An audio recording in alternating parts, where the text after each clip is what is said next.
Are you a thoughtful leader? Maybe you are. Maybe you think you are.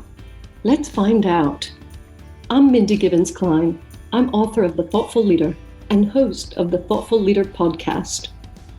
Thoughtful leadership is all about thought leadership that goes above and beyond. Thought leadership that is truly new and original, exciting, disruptive, maybe even groundbreaking. Because let's face it, we need to raise the bar.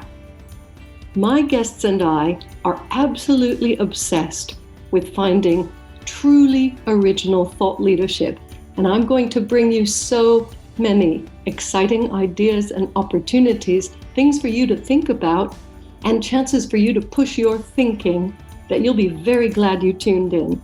So thanks so much for checking out Thoughtful Leadership and the Thoughtful Leader podcast. I look forward to connecting with you very, very soon. Welcome to the show. My guest today is the amazing thoughtful leader, Julie Cuttino. Julie, hi. Good morning.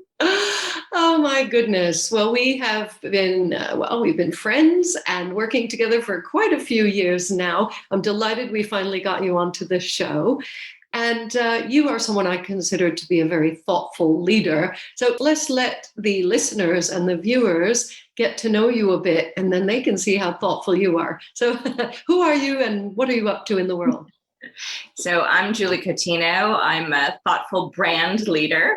I've been doing branding my whole life, professionally in advertising and branding. And I have my own brand agency called Brand Twist, and my best-selling book, thanks to Mindy, called Twist. And really, I'm just passionate about helping entrepreneurs and large businesses find their twist. What's unique about them? How can they stand out in these crazy, crowded markets? Yes. And I think this is an ongoing challenge, but do you think it's more prevalent now? Because, I know in the book industry, we have 2.5 million books coming out every year. That's way up from 1 million per year a few years ago. Do you find that in every industry? Yeah, and I would say there's good news and bad news. The good news is if you have an idea and you want to launch a business, it's so easy. You don't need office space. You don't need an IT team. You don't even need a web designer if you don't want to. There's so many tools that we can just take our idea and get out there. The bad news, I guess, is that everybody's doing that, right? So every single category, and I work across all industries, has more competition, more noise. So the twist, I think this is a great concept.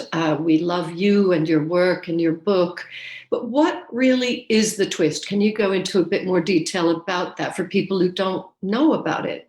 Yeah, thank you. I think that it's not enough to be really good anymore, right? You need to be different. And the twist is a method to help you uncover what's special about you and bring it out. And, it's sort of like when you read a great book, there's a plot twist. So what is that thing that's unique that people are going to remember? And it's also a verb, because what we do is we take our brand blinders off. So if you're a health coach, for example, stop worrying about what all the other health coaches are doing. Stop looking at their websites. I know you talk about this in the Thoughtful Leader. Don't look at the competition. Don't obsess about it. Look at brands that you admire in other categories and twist those best practices and apply them to your own. Yeah, that I think will be revolutionary for a lot of people, counterintuitive to most, and maybe a bit challenging for most as well, which is why you do what you do. So, of course, we're allowed to call you a thoughtful leader, and we frown on our contacts calling themselves thought leaders and thoughtful leaders. But what is thoughtful leadership in your view? Yeah, I think thoughtful leadership is somebody who is invested in helping bring out the best in others. And that's a lesson that I've learned very much so over my career, because I started as a consultant where you really paid for opining all the time. What are my ideas? Can I sell my ideas? I worked at the agencies. So can I sell my ideas to the clients? And I think more recently, I've come to, I don't know, a place that feels much better to me, where I feel that my role when I'm working, I have a brand school for entrepreneurs and I still work with corporate clients, is to help them ask the right questions about their own brands and get to a place that they feel very proud of. And I've had to realize it's not always the same place that I would take them. You know, sometimes if I'm working with an entrepreneur and they're coming up with different names for their company, you know, I definitely have a preference. You know, I have my favorite, but I've learned to be more thoughtful about it and say, you know, you have to live with this. This is your brand. This is your baby. So I'm going to help you ask the right questions to make your choice. And it doesn't have to be my choice. As long as you're happy with it and you feel like you can tell a story about your business behind that brand name, then that's the right choice. Wow. Well, that, as you probably know, that's the approach we take at Panoma Press. And when I'm working with authors on a book title, you know, who's to say if my idea would be better or their idea would be better or worse? Really, the market decides. And the market sometimes surprises us as well. So what we may think and what we may want to sell might not even be the right way to go. I don't know if the listeners have looked at the show notes. Usually people do that after, but what they may not realize is you worked with the great Richard Branson. I have to ask, did you ever successfully sell him an idea?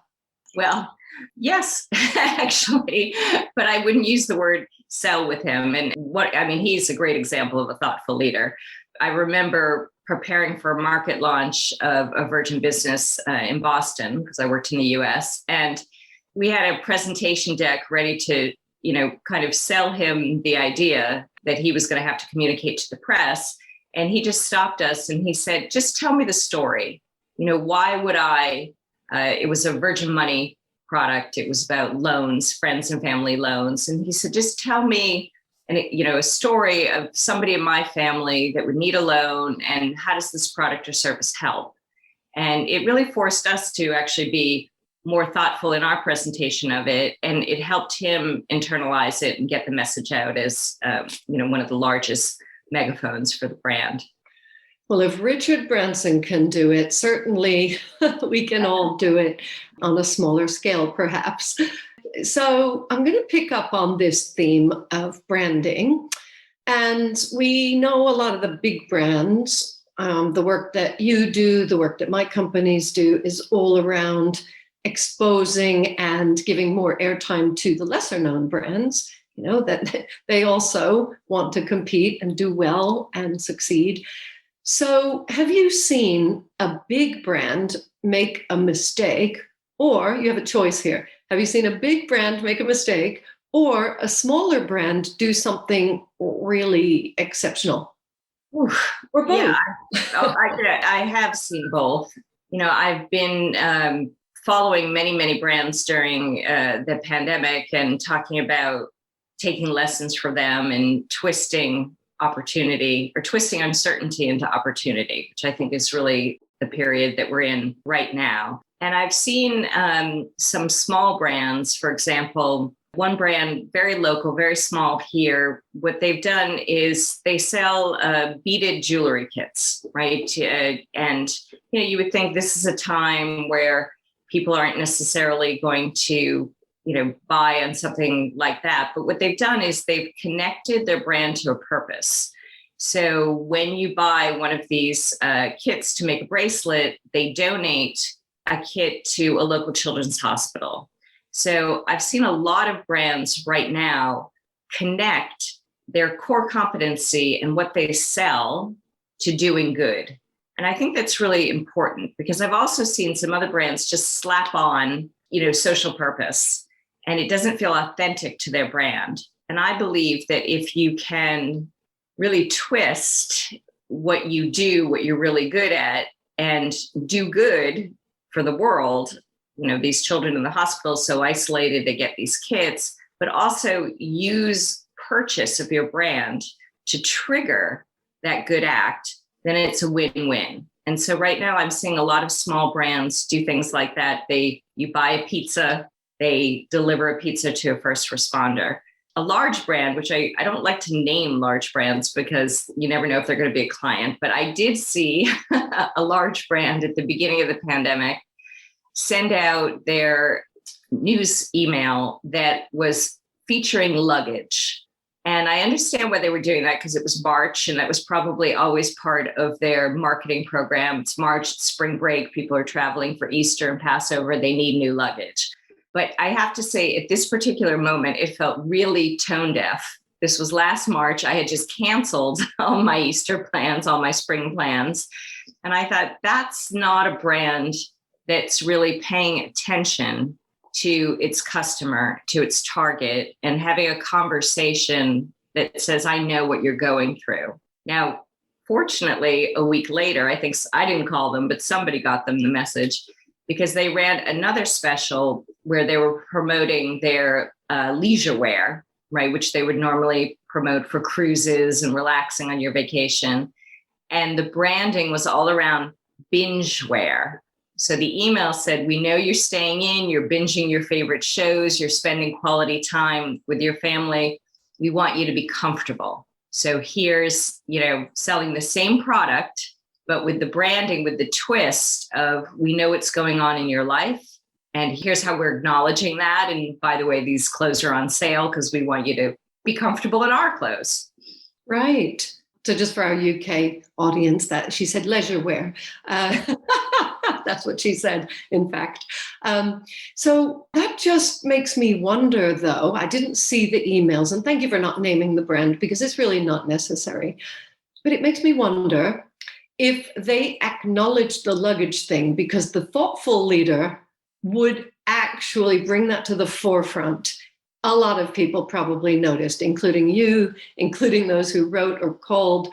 And I think a thoughtful approach could have been fine, the leisure wear, great.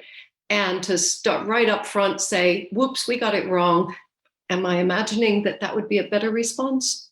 Well, on a national campaign, I think it would. If it was a big advertisement or something that was all over social, then I think it would. On email marketing, I think it's a little bit different because, the open rates, as you know, are fairly low for things like that. So it's hard to know whether you would have been apologizing to people who would have been confused by that apology. So I do think a lot of times when you've done something and it's just really flagrant, yes, a more thoughtful approach is to acknowledge it. But in this particular instance, I'm not sure. Okay. Well, again, you don't know, I don't know, who knows? I'm just remembering something that we did during the pandemic, nothing to do with it, but we've been looking at emails and the way we communicate a lot more.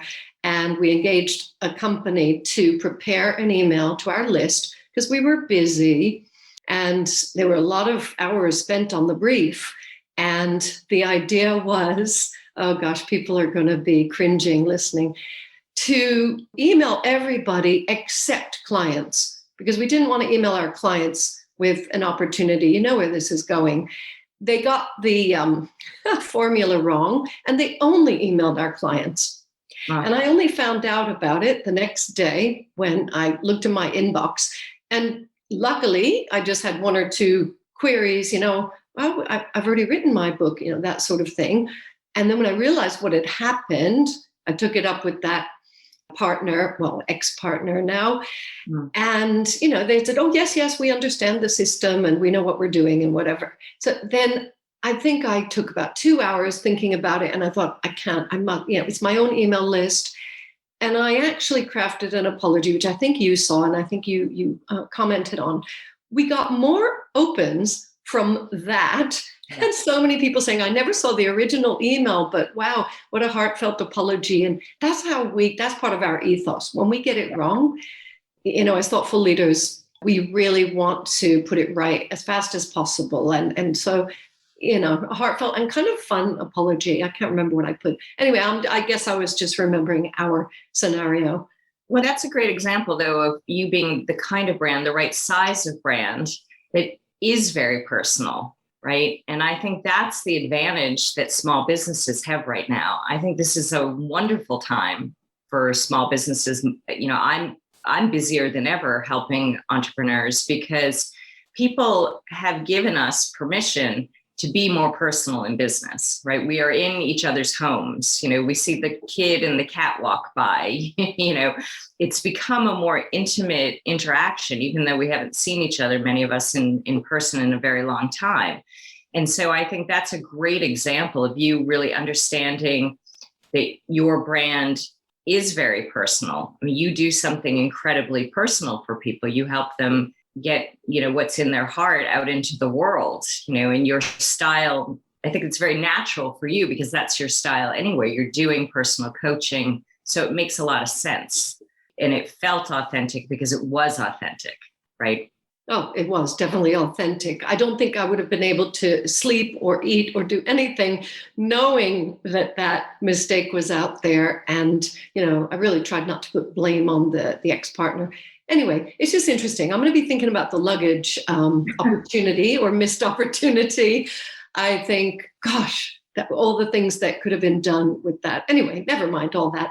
Let's hear about something that might sound negative, but if you're willing, can you chat to us about a mistake or error of judgment that you feel you made and how you fixed it? Sure. Well, when I was in my 20s, late 20s, I moved to France and I didn't speak any French. I didn't know anybody. I was transferred with my advertising agency over there. And I really tried so hard to learn the language, so much to the point that I insisted, even though I was learning on the go, of speaking French, even though I was not at all fluent in French. And I made so many mistakes in communication. I remember one big mistake in front of a client when I used a very senior client at Procter & Gamble. I was talking about the Camé woman and this type of woman who uses personal care products. And I had learned a very vulgar word from my creatives to describe a woman. And I used that word. And my boss was just, turned white. The whole room turned white. And I realized the mistake pretty quickly. And I just kind of embraced it. I laughed at myself, which I think happened to me many, many times when I was living there. I just had to say, oh, well, here I am. I was trying, I'm sorry if I offended you, but it broke the ice, very quickly. And so when I continued to make those errors throughout my time there, I think because I owned them, because I had a sense of humor about myself, because I didn't get, tense about it, I actually created a wonderful relationship with the people in that office, with my clients. And towards the end of I was there for 3 years, they would be in management meetings and they would be talking about, those Americans. And, what's one say, oh, well, there's an American among you. And they'd say, oh, Julie, you're French now. You're not one of the Americans. We can speak freely in front of you. So I'm not sure if it's, exactly a management mistake or a thought leadership mistake, but I do try not to take myself too seriously. And I think that allows me to get into situations where I'm more open to new experiences and more empathetic to other people and actually connect better. Absolutely. And we're grateful because it makes a nice podcast interview. So thank you for that. It's a lot more fun to be laughing than serious. So I guess we have time for one more question. And I'm going to bring it right back to the beginning where you started to talk about Twist and the importance, and you've spoken about the opportunity for small business. So with all that in mind, what are you most passionate about today that you would like the listeners to remember? Yeah, I think what I'm really most passionate about is that we can twist this uncertainty into opportunity. And I've been working on my own business and with many clients and students to just think about, what am I being kind of quote unquote forced to do right now? And how could that overall in the long term benefit my business? And I'll give you an example. I do a lot of workshops, a lot of branding workshops. And we're still doing them online. And rather than look at that and say, oh, it's not as good, how are we really going to communicate? It's actually energized me. I'm making things much, much simpler, managing to do what we did in 9 hours in an hour and a half. And that's forcing me to have some pre-work, to make the exercises simpler and more engaging, to make it more practical, to think about what can I send out, that so everybody has a fun kit, purple, of course, in my world, but in their home office. And so I think when I go back and when many of my clients go back to being able to do things in person, they'll be better. I'm not going to go back. I'm going to go forward to the new normal. So, I would say if you're sitting there saying, I'm not comfortable with the way that I'm having to approach something right now, I would twist that into an opportunity. And I would say, how grateful am I? How lucky am I that I have the opportunity to innovate on my brand right now? And I've seen that in my own work and in the work of clients and students. It's leading to really some amazing things. How lucky we all are to be able to innovate because of this opportunity. Well, I think we're really lucky to have been able to interview you because we're not all flying around at the moment. So we finally pinned you down. And I'm sure the listeners will be following up. All of Julie's contact details are in the show notes. And just reach out to her because there's a lot more where this came from. Thank you so much for joining us today, Julie. And we wish you the best with your ongoing twisting. Thanks, Mindy. I hope you've enjoyed this episode of The Thoughtful Leader, and I hope it's inspired you to be more thoughtful as a leader in your business. Please consider subscribing and leaving a review. An important question for you. Do you want to create a culture of thought leadership in your organization? My best-selling book, The Thoughtful Leader, is available now on Amazon and many other sites in paperback, ebook, and audiobook formats. Please visit www.mindygk.com for more great content. That's www.mindygk.com. Speak to you again soon.